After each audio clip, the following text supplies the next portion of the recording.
Hi guys! So guys, nakita na ko ni siya sa TikTok.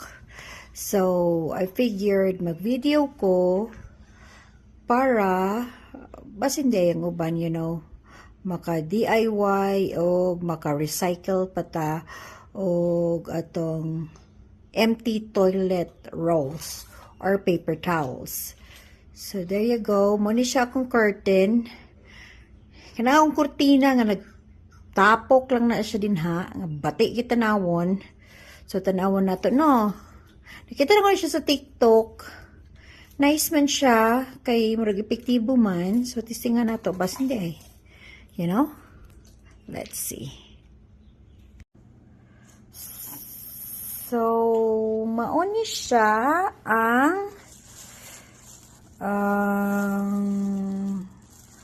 cutting man na siguro, or money siya ang unsayngan paper towel, pero ang size na akong gigamit is toilet tissue. So inani man siya katagas, no? So i-cut nato na siya. So bali makabuhat pa ta og duha ka buok sa gikan sa paper towel na unsayngan roll, empty roll. So, i-cut na ko ni siya to get it ready, and ibutang na ko na dito sa kung kurtina nga nagtapok. And i-video na po na to kung unsay dagway anaw niya.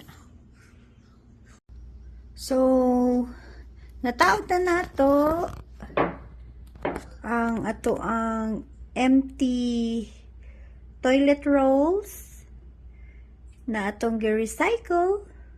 Tada! Gwapa siya, no?